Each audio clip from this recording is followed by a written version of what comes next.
নমস্কার, আমি শুভাশিস। আপনারা শুনছেন একটা গল্প হোক, গল্প শোনার আদর্শ ঠিকানা। আজ আপনাদের শোনাব বিভূতিভূষণ বন্দ্যোপাধ্যায়ের কাহিনী অবলম্বনে অভয়ের অনিদ্রা। গল্প পাঠে এবং সমগ্র পরিচালনায় আমি শুভাশিস।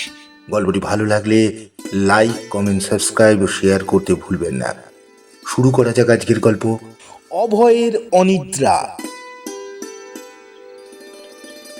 অভয়ের সারা রাত্রি ঘুম হইল না।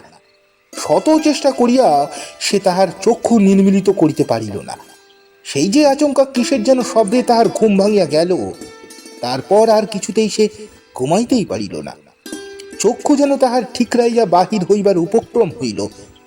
বেশ শান্তিতে সে ঘুমাইতেছিল, আকস্মাৎ কে যেন তাহার দ্বারে করাঘাত করিয়া গেল। সেই শব্দে অভয়ের সুপ্ত চেতনা জাগিয়া উঠিল। অভয় ধীরে ধীরে তাহার শয্যার উপর উঠিয়া বসিল। ধীরে ধীরে ক্ষীণপ্রায় হ্যারিকেনটি উজ্জ্বল করিয়া দিল। ধীরে ধীরে চারিদিকে সাবধানে চাহিয়া দেখিল, না, কোথাও এতটুকু অসামঞ্জস্য ঘটে নাই। যেখানকার জিনিসটি যেমন ছিল তাহা ঠিক সেইখানে আছে, এতটুকু নড়ে নাই। অভয় স্বস্তির নিঃশ্বাস ফেলিয়া বাঁচিল। ভয় তাহার নিশ্চয়ই অহেতুক। এই প্রথম ভাবিয়াছিল হয়তো ডাকাত পড়িয়াছে, কিন্তু পরক্ষণেই স্মরণ হইল ইহা কলিকাতা, ডাকাত পড়িবার সম্ভাবনা নাই আদেও। তারপর মনে পড়িল হয়তো চোর পড়িয়াছে। অনেকক্ষণ কান খাড়া করিয়া রহিল, চোরের কোনো সাড়া পাওয়া গেল না। তবে কিসের এই বিকট শব্দ? অভয় ভাবিয়া ভাবিয়া আকুল হইল। মুহূর্তে তাহার পাশের শূন্য বিছানায় নজর পড়িল। 7 দিন আগে এই শয্যা পূর্ণ ছিল। 7 দিন আগে তাহার এই গৃহ এমন মহা শূন্যতা প্রকট করিয়া খা খা করিত না। মনে পড়িল বেচারা বকুলের কথা, তাহার সহধর্মিণী, তাহার স্ত্রী অগ্নি সাক্ষী করিয়া যা বরণ করিয়া লইয়াছিল। 3 বছর পূর্বে এই শ্রাবণের এই শুভ লগ্নে বকুলকে সে স্বগোত্রের গণ্ডির মধ্যে টানিয়া আনিয়াছিল। সেদিন আকাশে এমনি করিয়া পূর্ণিমার চাঁদ উঠিয়াছিল, তখন তাহার মা ছিলেন। বেশ সুখেই দিন কাটিতেছিল। তারপর একদা পরপার হইতে মার ডাক পড়িল। বকুল নিপুণ হস্তে সংসারের হাল টানিয়া ধরিল। অভয় তাহার পানে তন্ময় হইয়া চাহিয়া রহিল। মাতার অভাব বকুলকে দিয়া পূরণ হইল। প্রথমে বকুলকে অবশ্যই বেগ পাইতে হইয়াছিল, কিন্তু অচিরে সে অভ্যস্ত হইয়া গেল। সংসারের হিসাবপত্র হইতে আরম্ভ করিয়া রান্না পর্যন্ত তাহার নিজের হস্তে তাহাকে করিতে হইত। কালক্রমে বকুল স্বামীর বিরাট বহু বিস্তৃত সংসারের সহিত এমনভাবে জড়াইয়া গেল যে তাহার অভাব একদিনেও সহ্য হইত না। বাপের বাড়ি যাইবার ফুরসত সে পাইত না। ভোর হইয়া উঠিয়া গভীর রাত্র পর্যন্ত কর্মে তাহার বিরাম ছিল না। কলের পুতুলের ন্যায় সে অক্লান্ত কর্ম করিয়া যাইত। একবেলা তাহার অসুখ করিলে সংসার অচল প্রায় হইয়া যাইত। ছেলে মেয়েদের পেট ভরিয়া খাইতে হইত না। অতিথি অভ্যাগতরা ফিরিয়া যাইত। খাদ্যদ্রব্য যেমনি অখাদ্য হইত, তেমনি কাহারও মুখ তুলিবার রুচিও হইত না। পাশের বাড়ির চাপা একদা মধ্যাহ্নে বেড়াইতে আসিয়াছিল। সে বকুলকে দেখিয়া বলিল, দিদি, চেহারা কি বিশ্রী হয়ে গেল। বকুল কহিল, হবে না ভাই, যা খাটুনি। চাপা কহিল, খাটুনি একটু কম করতে পারত। বকুল মৃদু হাসিল। তাহার মুখে প্রশান্তির ছায়াপাত হইল। সে বলিল, খাটুনি কম কি করবো ভাই, নিজের সংসার, পর তো আর কেউ নয়। এতটুকু বিশ্রামের ফুরসত নেই। আজ যদি জমও আমায় নিতে আসে, তাহলে তাকে বলবো একটু বসো, আমার এখনো অনেক কাজ বাকি। চাপা কহিল, বালাইসার, এ কি অলক্ষণে কথা ভাই। বকুল কহিল, আমার আবার লক্ষণ অলক্ষণ, আমি জমের অরুচি। এহেন বকুলকে পাইয়া অভয়ের বিপর্যস্ত সংসারের মধ্যে বেশ একটা সুশৃঙ্খলা দেখা গিয়েছিল। শুধু তাই নয়, অভয় বকুলকে নিঃশব্দে চুপি চুপি নাকি ভালোবাসিয়াও ফেলিয়াছিল। কেননা এই অভয় বন্ধুদের ফেলিয়া এক দণ্ড কাটাইতে পারিত না, সেই কিনা বিবাহের পর সম্পূর্ণ বিপরীত প্রকৃতির হইয়া গেল। বধূকে সে যথা সর্বস্ব জানিয়া ফেলিল। বন্ধুরা বিদ্রুপ করিতে কসুর করে না। বলিল, বৌদি তোকে এমন করিয়া চুপ করে ফেলবে জানলে তো কখনো বিয়ে করতে দিতুম না রে। কেহ বলিল, বৌদির দেওয়া খাবার দাবার দেখে খাস বাবা। কেহ বলিল, কামরূপ কামাক্ষার ভেড়া হয়ে যাস নে যেন। অভয় কেবল হাসিতে লাগিল, কাহারও কথায় সে জবাবই দিল না। এমন করিয়া অভয়ের দিন কাটিতে লাগিল। ধীরে ধীরে তাহাকে সকলেই বিস্মৃত হইল। আফিসের ছুটি হইলে সন্ধ্যায় বা রোববারে কেহ তাহার বাড়ি আর তাস পাশা খেলিতে আসিত না। তাহার বহুদিনের বৈঠকখানা অনাদৃত হইয়া পড়িয়া রহিল। সন্ধ্যায় আলো জ্বলিল না, বৈকালে ঝাট পড়িল না, অভয় হাত ছাড়িয়া বাঁচিল। বকুল একদিন জিজ্ঞাসা করিল, ওরা আর তাস খেলতে আসে না কেন? অভয় মুক্তির হাসি হাসিতে হাসিতে বলিল, অমন বিলাসিতা করবার সঙ্গতি আমার নেই। বকুল কহিল, হ্যাঁ, এতদিনের অভ্যেস। অভ্যেস বলে তো সবকিছু করা যায় না।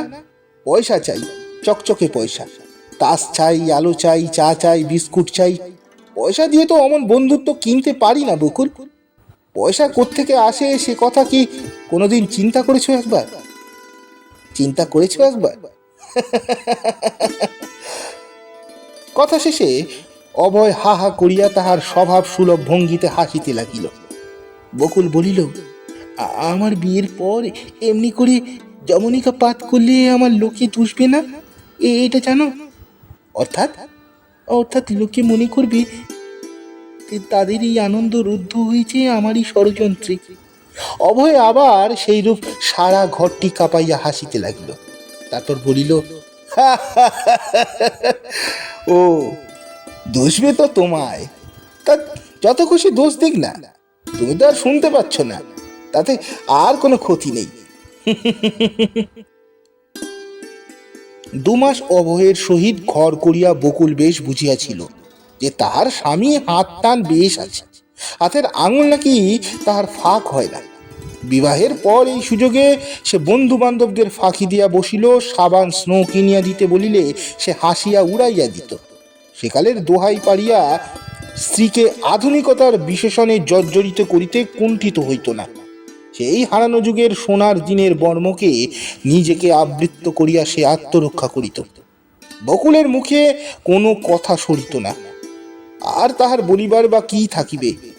তখন তাহার সবেমাত্র বিবাহ হইয়াছে। ধীরে ধীরে দীর্ঘ 3টি বৎসর কোন ফাঁকে কাটিয়া গিয়াছে তাহার হিসাব নাই। আকস্মাৎ একদিন বকুলের সামান্য অসুখ সামান্যভাবেই সূত্রপাত হইল।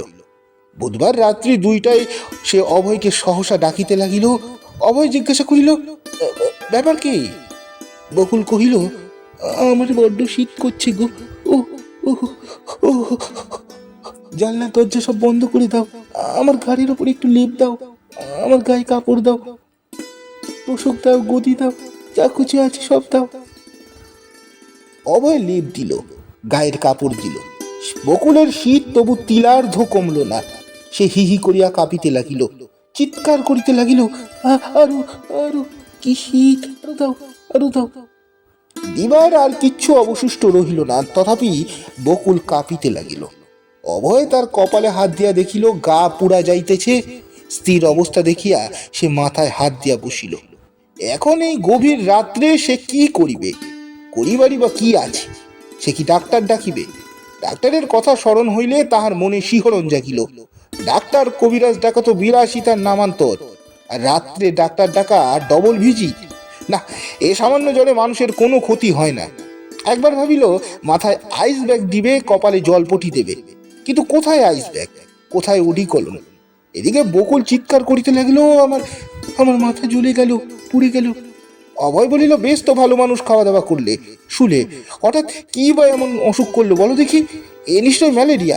আমি হলক করে বুঝতে পারি এ ম্যালেরিয়া ছাড়া আর কিচ্ছু নয়। বকুল তখন গান ঝুড়িয়া দিয়েছে, অনর্গল এলোমেলো বকিয়া চলিয়াছি, সজনী কি পুষ্যি এই যমুনা কুলে, শ্যাম কালো এই কালো মাথার চূড়া, তার মোহনবাসী। অভয়ে বিপদ গণিল। সারা রাত্রি স্ত্রীর মাথায় পাক আর বাতাস করিতে লাগিল। নিজের শরীরের ওপর দিয়া যাহা কিছু করা যায় তাহা সে করিতে প্রস্তুত। শুধু এই রাত্রে অযথা এবং খামোখা পয়সা খরচ করিতে সে পারিবে না। পয়সা তাহার বুকের 32খানা হাড়ের সামিল। বকুল সারা রাত্রি হাসিয়া কাঁদিয়া গাহিয়া চিৎকার করিয়া কাটাইয়া দিল। জ্বর কমিল না। ভোর হইলে বাড়ির অন্যান্য লোকজন আসিয়া জড়ো হইল। যথাসময়ে পাড়ার একজন ডাক্তার ডাকিয়া আনা হলো। ডাক্তার অনেকক্ষণ পরীক্ষা করিয়া ভাবিয়া চিন্তিয়া বলিল, টাইফয়েড, বড় শক্ত রোগ দাঁড়িয়েছে, এখন রীতিমতো চিকিৎসার প্রয়োজন। অভয় প্রমাদ গুনিল, বিপদ কি মানুষের এমনি করিয়াই আসে? তাহার বড় ইচ্ছা হইল সে ডাক ছাড়িয়া চিৎকার করিয়া কাঁদে, কিন্তু কাঁদিল না, বরং স্ত্রীর চিকিৎসার জন্য জলের মতো না বলিয়াও না কহিয়া 10টা টাকা খরচ করিয়া বসিল। হিসাবের খাতায় খরচের অঙ্কটা হয়তো আরো বড় হইবে, কিন্তু স্ত্রী তাহার ভাগ্যবতী, স্বামী সোহাগিনী, অতি পরম গুরুকে অথবা ব্যয়ের হাত থেকে সে নিষ্কৃতি দিল। পরের দিনই সে ইহ জগতের মায়া কাটাইয়া গোলক ধামে চলিয়া গেল। কেহ তাহাকে বাধা দিতে পারিল না। অভয় পত্নী সুখে ধূলি তলে আছড়াইয়া পড়িল। সে আর্তকণ্ঠে বিনাইয়া বিনাইয়া রমণীর ন্যায় কাঁদিতে লাগিল। তাহার অত সাদের তাসের ঘর মরণের তীব্র আঘাতে ভাঙিয়া চুরিয়া লণ্ডভণ্ড হইয়া গেল। সে সে প্রতিরোধ করিতে পারিল না, কেবল তীব্র সুরে শোক প্রকাশ করিয়া চলিল। সেই সব পুরনো দিনের হারানো বন্ধুরা আজ বিপদ দেখিয়া ছুটিয়া আসিল। সেই হাবু, পটল, রমেন, ভূপেশ, বিপিন সকলেই একে একে দেখা দিল। দীর্ঘ 3 বৎসর যাহারা অভয়ের ছায়ায় মারাইত না, সকলেই যাহার মুখ দেখিলে অযাত্রা বলিয়া ঘোষণা করিত, অযথা হাড়ি ফাটিবার আশঙ্কায় সারাদিন সচকিত থাকিত, আজ সেই অভয়ের বিপদে তাহারা বেচারা হাত দিয়া জল গলে না বলিয়া দূরে সরিয়া রহিল না। অভয় তাহাদের দেখিয়া যেন হাতে স্বর্গ পাইল। তাহারা অভয়ের কান্না দেখিয়া নিজেরা কাঁদিয়া ফেলিল। তাহারা জানে অভয় তাহার স্ত্রীকে কি দারুণ ভালোবাসে, স্ত্রীর অভাব যে তাহার জীবনের কি বিরূপ বিষময় হইয়া যাইবে। অগত্যা তাহারা অভয়কে সান্ত্বনা দিতে লাগিল। সন্ধ্যায় সব দাহ শেষ করিয়া সকলে গৃহে ফিরিল। সত্যই সত্যই নাকি অভয় তাহার স্ত্রীকে নিবিড়ভাবে ভালোবাসিত। সেই ভালোবাসায় নাকি এতটুকু গলদ ছিল না। উঠিতে বসিতে সব সময় সে বকুল বকুল বলিয়া অস্থির হইত। বকুল হাসিয়া বলিত, আমি মলে তুমি কি করবে বলো তো? শুভ্র তাজমহল। বকুল হাসি মুখেই বলিত, ওগো, তোমার 2টি পায়ে পড়ি, তুমি অত টাকা খরচ করো না। অভয় কহিত, পয়সা করি তো সবই তোমার, তোমার পয়সা তোমার জন্য খরচ করব, তাতে পায়ে পড়ে বাহাদুরি কেনবার কি এমন আছে? বেশ, মানলুম, সমস্ত টাকা পয়সা আমার। আমার কলকাতা শহরে 14খানা বাড়ি, তার মাসিক 800 টাকা ভাড়া। এখন আপাতত দয়া করে আমার জন্য একখানা লালাবাই সাবান নিয়ে এনো দেখি, এখন লালাবাই সাবান এনো দেখি। অভয় তাহার স্ত্রীকে প্রবোধিত, পাগল নাকি? ফেনা করে 4.5 আনা পয়সা জলে দেবে? না না, ও বিলাসিতা আমাদের এখানে চলবে না। সেই স্ত্রীর মৃত্যু শোকে মুহ্যমান হইয়া অভয় 6 দিন 6 রাত্রি আহার নিদ্রা ত্যাগ করিল। বন্ধুরা সকলে বিপদ গণিল। এই নিদারুণ শোকাবেগের হাত থেকে কি করিয়া তাকে রক্ষা করিবে? সকলে সান্ত্বনা দেবার চেষ্টা করিল। প্রিয়জনের মৃত্যুজনিত বিরহে কাতর মানুষটিকে সেই বহুশ্রুত দার্শনিক মতবাদ দিয়ার বুঝাইবার হাস্যকর প্রচেষ্টা। সেই মানুষ মরণশীল মৃত ব্যক্তির জন্য শোক প্রকাশ করা নাকি দুর্বলতার লক্ষণ। রাজর্ষি জনকের নির্লিপ্ততার দৃষ্টান্ত আনিবার জন্য এক বৃদ্ধের উপদেশ, যুধিষ্ঠিরের প্রতি ধর্মরাজ বকের পুষ্ট, ইত্যাদি ইত্যাদি নানাবিধ কথায় তাহাকে ভুলাইবার চেষ্টা করিল। অভয় তবুও প্রথমটা ভুলে নাই। 6 দিন 6 রাত্রির পর আজ সবে সে পত্নী শোক কিঞ্চিত বিস্তৃত হইয়া সামান্য ঘুমাইয়াছে। এহেন সময়ে সেই বিকট শব্দ হইল। অভয় এক দৃষ্টে বকুলের শূন্য শয্যার পানে চাহিয়া রহিল। বুকখানার ভিতরে হু হু করিয়া উঠিল। ডাকাত নয়, তবে চোর হইলেও হইতে পারে, কিন্তু চোর বলিয়া তো বোধ হইতেছে না। তবে কিসের শব্দ? অভয় দরজার কাছে গর্ত দিয়া দেখিল ফুটফুটে জ্যোৎস্না, আকাশের মাঝে উজ্জ্বল চাঁদ, সাদা দীপ্তিময়ী তারকারাশি। অভয় বিছানায় আসিয়া ঝুপ করিয়া বসিয়া পড়িল। কিসের শব্দ? আচমকা মনে পড়িল হয়তো তার মৃত স্ত্রীর কীর্তি। হয়তো বেচারি এই জগতের মায়াপাশ ছিন্ন করিয়াও স্বামীকে ভুলিতে পারে নাই, তাই এই নিস্তব্ধ রাত্রে স্বামীর সহিত দেখা করিতে আসিয়াছে। তৎক্ষণাৎ ভয়ে তাহার গা ডোল হইয়া শিহরিয়া উঠিল। না, স্ত্রীর এই উৎকট ভালোবাসা সে কিছুতেই গ্রহণ করিতে পারিবে না। ক্রমে ক্রমে তাহার সমস্ত চেতনা লোপ পাইতে লাগিল। বকুলের শূন্য শয্যার পানে চাহিবার সাহস আর তাহার রহিল না। সমস্ত শোক বেদনা দুঃখ ভয়ে আর ভাবনায় রূপান্তরিত হইল। সে কিংকর্তব্য বিমূঢ় হইয়া শয্যার ওপর অবশভাবে বসিয়া রহিল। কি করবে সে? সে কি করবে? চিৎকার করিবে না জ্ঞান হারাইয়া ফেলিবে? ভাবিয়া সে কুল কিনারা পাইল না। সে ছেলেবেলায় কত ভৌতিক কাহিনী পড়িয়াছে, আজ কেমন যেন সেই সব ভৌতিক ব্যাপার জীবন্ত হইয়া উঠিল। সেই বন্ধ দরজা জানলার পানে সচকিত চিত্ত এক দৃষ্টে চাহিয়া রহিল সে। কে জানে কোন মুহূর্তে দমকা বাতাসে জানলাগুলো হুড়মুড় করিয়া খুলিয়া যায়। আকস্মাৎ আবার সেই পূর্বের ন্যায় দাঁড়ে শব্দ হইল। বাহির হইতে মানুষ যেন দাঁড় ঠেলিতেছে। অভয় ছুটিয়া দ্বার প্রান্তে গিয়া একটা ফুটো দিয়া বাইরে তাকাইল, কিন্তু আশ্চর্য, স্থূল দৃষ্টিতে দেখিল একটি হৃষ্টপুষ্ট ভিটামিনের মাপকাঠির চিহ্ন স্বরূপ পাঞ্জাবি ইঁদুর হন করিয়া তাহার রুদ্ধাধারে মাথা করিয়া পালাইয়া গেল। বিপুল বিস্ময়ে অভয়ের মুখে কোনো কথা সরিল না, কেবল তৃপ্তি আর প্রশান্তির হাসি খেলিয়া গেল। যা হোক, যদি ডাকাতি পড়িত বা চোরি আসিত, কতদিন হইতে সে ভাবিয়াছে। গয়নাপত্র পয়সা করি অন্যত্র সাবধানে রাখিয়া দেবে, কিন্তু ফুরসত পায় নাই। কিন্তু আজ গুপ্ত স্থান হইতে চাবি বাহির করিয়া সিন্ধুক খুলিয়া দেখিবে তাহার সব কিছু মজুদ আছে কিনা। ধীরে ধীরে সে সিন্ধুক খুলিয়া ফর্দ মিলাইয়া তাহার সম্পত্তি দেখিতে লাগিল। ফর্দ মিলাইতে মিলাইতে তাহার তৃষ্ণা পাইয়া গেল। ভাবিল বকুলকে জগ আনিতে হলে হয়তো বলিত তাহাকে, যদি না তৎক্ষণাৎ মনে করিত তার মৃত্যুর কথা। না, একটা চাকর একটা ঝি না রাখিলে চলিবে না। বকুল আসিয়া পর্যন্ত সে উহাদের বিদায় করিয়াছিল, কিন্তু আজ তো তাহাদের না হইলে অভয়ের আদেও চলে না। কম করিয়া খাওয়া পড়া বাদে তাহাদের জন্য অভয়কে মাসে অন্তত 10টা টাকা ব্যয় করিতে হইবে। বৎসর শেষে ওই 10টা টাকা 120 টাকায় পরিণত হইবে। বাৎসরিক মোটা অঙ্কটা দেখিয়া সে শিহরিয়া উঠিল।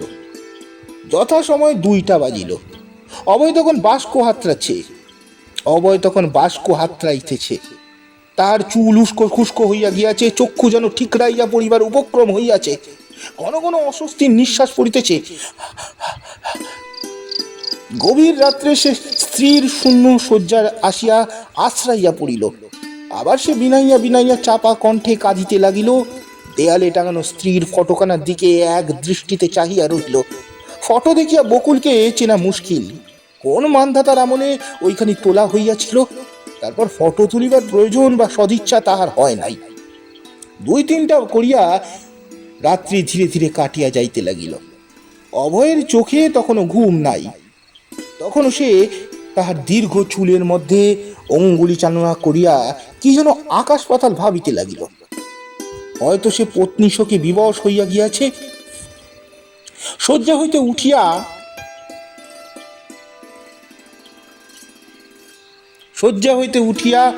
অভয় পায়চারি করিতে লাগিল। খোলা জানলা দিয়া বাহিরে আকাশের পানে অনিমেষ চাহিয়া রহিল। চাঁদ অনেকটা হেলিয়া পড়িয়াছে। তারায় তারায় আকাশ ছাইয়া গিয়াছে। তার বুকের মধ্যে সহসা হু হু করিয়া উঠিল। কয়েক বিন্দু অশ্রু তাহার গন্ধ বাহিয়া ঝরিয়া পড়িল।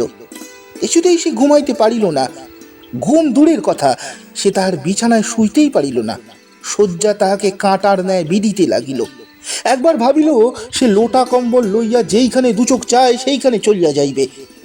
আর সে সংসার করিতে পারে না। সে হয়তো পাগল হইয়া যাইবে। পাগল হইবার তাহার বাকি আছে। বিপদ যখন আসে তখন সে তো আর একা একা চুপি চুপি আসে না। এমন করিয়া অঘটন ঘটিলে সে কি করিয়া বাঁচিবে? আজ যে সে শোক পাইয়াছে, তাহার কাছে তাহার মৃত্যুজনিত শোক সম্পূর্ণ তুচ্ছ।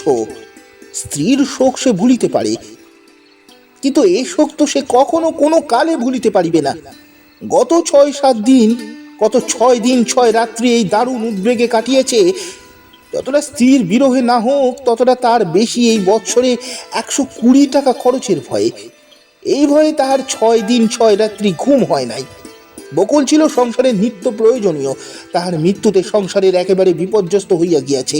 কি করিয়া অভয় এই সংসারকে সুশৃঙ্খলার মধ্যে আনিবে? ভাবিয়া ভাবিয়া অভয় আর 6 দিন ধরিয়া হদিশ পায় নাই। স্ত্রী মানুষের মরে, অভয়ের তাতে তত দুঃখ নাই। কিন্তু ওই যে কথা আছে, ভগবানের বউ মরে, অবাগার ঘোড়া মরে। তবে স্ত্রীর মৃত্যুর পর অভয় ভাগ্যবান হইল কই? স্ত্রীর মৃত্যুতে তার আদেও দুঃখ নাই। সে তাহার স্ত্রীর গহনার বাস্কটি আবার ফর্দ মিলাইয়া দেখিল না, সে জিনিসটি নাই। অভয়ের চোখ দিয়া হু হু করিয়া জল পড়িতে লাগিল। মানুষকে কি করিয়া এমনি করিয়া ফাঁকি দেয়? লোকসানের পর এমন করিয়া লোকসান হইলে সে কি করিয়া সহ্য করিবে? না, এই লোকসান সহিয়া সে কখনোই সংসারের মধ্যে পড়িয়া থাকিবে না। গহনার বাস্কটির পানে সে শোন দৃষ্টিতে চাহিয়া রহিল। স্ত্রীর ব্যবহৃত গয়না সব কিছুই আছে, যা কিছু সে নিপুণ হস্তে মৃত বকুলের গা হইতে খুলিয়া লইয়াছে। কাশি হইতে তাহার ছোট বোন যে কারুকার্য খচিত কাচের চুড়ি 4 গাছি পাঠাইয়াছিল, সেগুলোও সযত্নে তুলিয়া রাখিয়াছে। সব তুলিয়াছে, কিন্তু ভুল করিয়াছে বকুলের কানের হুল দুটো খুলিতে। 1 আনা সোনা দিয়া সে গড়াইয়াছিল। চুলের আড়ালে আত্মগোপন করিয়া সে দুটি শবদেহের সহিত গিয়া চিতায় ভস্মীভূত হইয়াছে। সেই কারণে অভয়ের আজ সারা রাত্রি ঘুম হইল না। স্ত্রীর মৃত্যু সে সহ্য করিতে পারে, কিন্তু এই লোকসানের আঘাত সে ভুলিবে কেমন করিয়া? যতবার সে ঘুমাইতে যায়, ততবারই ওই ফুল দুটোর হিংস্র উজ্জ্বলতা যেন ধক ধক করিয়া উড়িয়া ওঠে তার মাথায়। আর অভয় কিছুতেই ঘুমাইতে পারে না। সারা রাত্রি সে জাগিয়া বসিয়া রহিল, সারা রাত্রি সে কাঁদিয়া কাঁদিয়া আকুল হইল। স্ত্রীর মৃত্যুতে কেন সে ভাগ্যবান হইল না? সমাপ্ত। গল্পটি আপনাদের কেমন লাগলো অবশ্যই জানাবেন। গল্পটি ভালো লাগলে লাইক, কমেন্ট, সাবস্ক্রাইব করে আমাদের পাশে থাকতে ভুলবেন না। নমস্কার।